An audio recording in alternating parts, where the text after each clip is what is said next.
Okay, let's try and unpack this. Imagine, if you will, a world where traffic jams are just gone. Yeah. Because we have truly autonomous cars. Or maybe getting an expert health diagnosis instantly from hundreds of miles away. Yeah. Or even, this sounds wild, but feeling a loved one's touch somehow across continents in real time.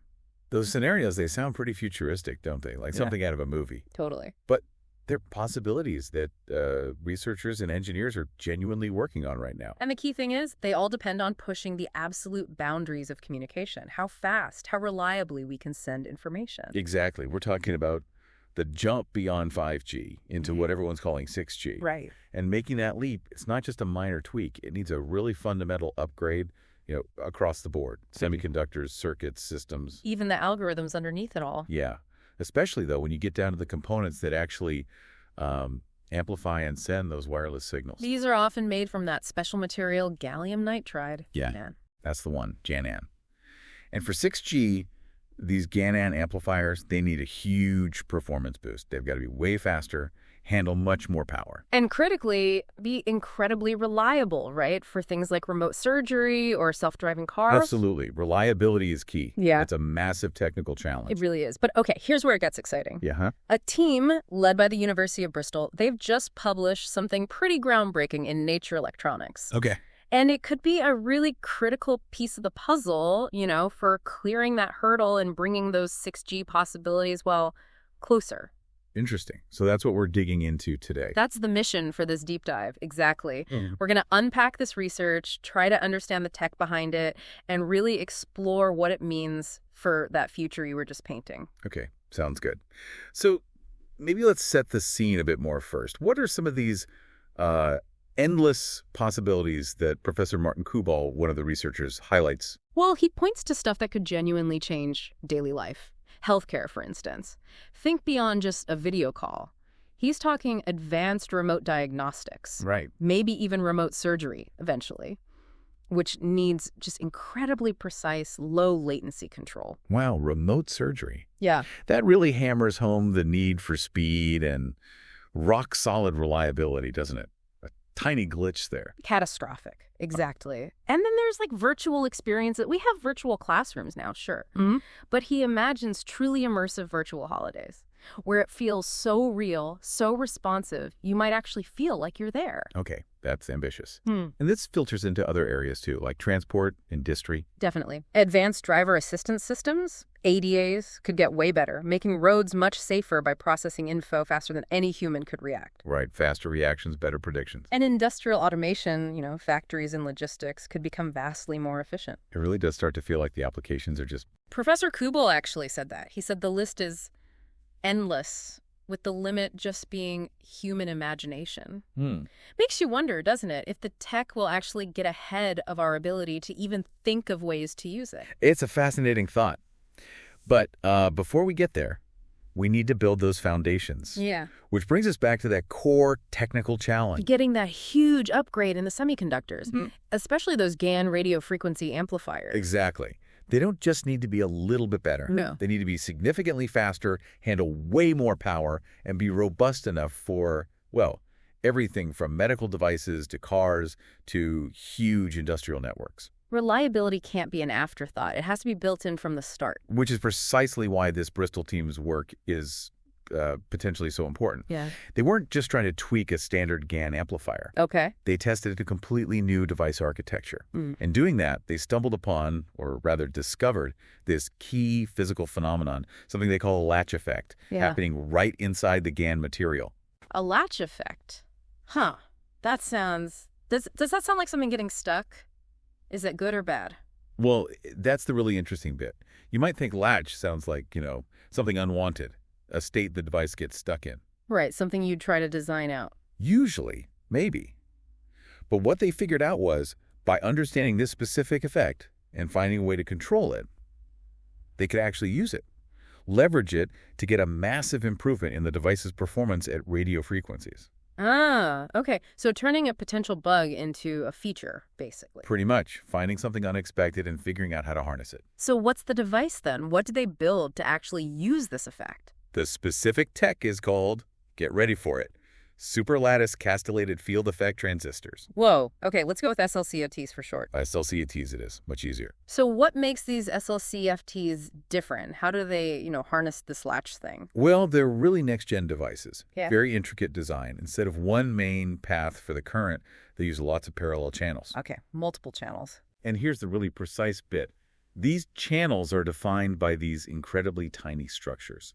They call them sub-100 nanometer side fins. Sub-100 nanometers? That's just ridiculously small. Like, what's the comparison? A human hair is. Tens of thousands of nanometers thick, maybe 50,000 to 100,000. So these fins are thousands of times thinner than a hair. Wow. Exactly. And the device they actually built and tested had more than 1,000 of these fins, each one under 100 nanometers wide. It's incredible miniaturization. Over 1,000 tiny fins. What's the point of that structure? More power, better control. Yeah, generally using multiple channels and these fin structures is about packing more punch, getting more current flowing in a small space, higher power density, and it can give you finer control over the electrons. Okay, so what kind of performance did they actually get from these SLC-FETs? Well, Dr. Akhil Shaji, one of the lead authors, he pointed specifically to the W-band frequency range. That's about 75 to 110 gigahertz. Which is a key area for future high-speed wireless, right? Absolutely crucial. And he said these devices showed the highest performance seen so far in that specific range. Highest performance to date in W-band. Okay, that is a big deal. It is. But what's also really interesting is that initially they saw this amazing performance, but they didn't fully grasp the why. The precise physics behind that boost wasn't immediately clear. Ah, so they saw the result but had to figure out the mechanism. Exactly, which leads us to how they actually pinned down and validated this latch effect. Yeah. How do you even find something like that inside those tiny complex structures? Good question. Yeah, how? They use this really clever combination of techniques simultaneously. Mm-hmm. They ran ultra-precise electrical measurements, feeding signals through with extreme accuracy, Okay. while also using high-resolution optical microscopy, basically watching the device's physical behavior at the exact same time. So measuring the electricity while looking at the structure react. That's the idea. Yeah. And by doing that, analyzing across, remember, more than 1,000 of those tiny fins, Right. they were able to pinpoint where this unique latch effect was actually coming from. And where was it? Their results pointed to it being particularly strong in the widest fin among them. Huh. Interesting they could narrow it down like that. So how did they double check, make sure it wasn't just like a weird measurement artifact? Well, Professor Kuball mentioned they built a detailed 3D computer model, used a simulator. Ah, okay. Virtual testing. Exactly. They could run simulations that confirmed what they were seeing in the real physical device. Right. It's that combination, the physical experiment plus the computational model, that really nails down the discovery. Okay, so discovery made, leveraged in a new device, validated physically and computationally. But back to that crucial point, reliability, performance is great, but useless if it breaks down, right? Couldn't be more critical. Yeah. That was the very next challenge they tackled. Rigorously studying how reliable this whole latch effect approach is when you put it in these SLC FETs for actual use. Because a lab demo is one thing. Totally different from something that needs to work flawlessly in your car or a medical scanner for years and years. So how did they test the reliability? Did they just run them for a long time? Pretty much. They put the devices through tough, long-duration tests. Stress testing, essentially. And the results? Extremely positive, actually. They showed that using this latch effect didn't seem to have any detrimental effect on the device's overall reliability or its performance over time. That is huge, because sometimes you get performance boosts, but they degrade quickly. Exactly. Yeah. And they think they know part of the reason why it holds up so well. Oh, yeah. What's that? Professor Kuball specifically highlighted a key design element. They put this very thin layer of dielectric coating around each and every one of those tiny fins. Like a little protective jacket for each fin. Kind of, yeah. And that layer seems to be really important for keeping the structure stable and reliable, even when that latch effect is active. Okay, so the big takeaway seems clear then.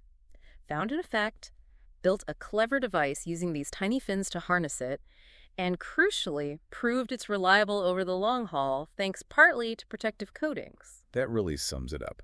As Professor Kuball put it, this latch effect they found and figured out, it can be exploited safely and effectively. And that opens the door to, well, potentially countless practical applications. Right. Let's tie it back then. Back to the big picture, those amazing 6G possibilities we started with. How does the specific breakthrough finding and reliably using this latch effect in GaN SLC FETs actually help deliver that future? Well, remember the shopping list for 6G GaN amps. Faster, more power, super reliable. Yep, the trifecta. By designing this SLC FEE architecture specifically to harness that latch effect, they've hit significantly higher performance, especially in those high-frequency 6G needs. Okay, faster, check. More power implicitly through the architecture. Higher performance suggests better power handling or efficiency at speed, yes. And just as vital, they've shown this boost doesn't kill the reliability, thanks partly to things like that coating. So they've built a new kind of transistor that ticks those boxes in a way nothing else quite has before. That seems to be the implication, yeah. It directly addresses those core needs. And this research fits into the bigger picture at Bristol, right? The Center for Device Thermography and Reliability, the CDTR that Professor Kuball leads. Exactly. Their whole focus is on developing these next-gen semiconductors for really demanding uses, communications, radar, even making things more energy efficient. It really shows how progress in fundamental materials science and intricate device engineering. Yeah. That's the bedrock for these huge tech leaps like 6G. Couldn't agree more. It all starts there. So, okay, they've made this breakthrough. What's next for this specific line of work? Where do they go from here? Well, the immediate goal they mentioned is pushing the power density even further, squeezing more power through these tiny structures. Why? Just for even more speed or... Higher power density often translates to better overall performance, broader range, maybe suitability for even more demanding applications. It's about unlocking more potential and reaching wider audiences. Makes sense. And then getting this tech out of the university lab and into, actual devices. Yeah. Phones, base stations, cars. Yeah, that's the crucial next phase. They mentioned working with industry partners. Which is essential, right, for figuring out mass production, manufacturing yields, costs. Absolutely. You need commercial partners to take a lab discovery and turn it into something that can actually be built reliably and affordably at scale. That's the bridge to the real world. Wow. Okay. So wrapping this up then, this isn't just some small incremental improvement we're talking about. It doesn't seem like it, no. This University of Bristol work looks like a really fundamental step forward, unlocking the potential of GaN transistors specifically for those incredibly tough 6G requirements. By finding, and crucially, learning how to safely use this latch effect in their fancy SLC FE design. And proving it's reliable. Can't forget that part. They seem to have cleared a major roadblock in semiconductor design that was holding things back. And that means, well, what does that mean for us, for you listening? It means those incredible possibilities of a 6G world, instant remote healthcare, truly immersive virtual reality, much safer transport, they just got tangibly closer. This research provides one of the key building blocks needed. It really does make you pause and think, going back to Professor Kuball's point about the limit being human imagination. When you see researchers making these fundamental breakthroughs, figuring out the materials, the device physics, how to build these tiny, powerful things reliably, it makes you wonder if the biggest challenge going forward really is just our ability to dream up what to do with it all. What will you imagine being powered by 6G?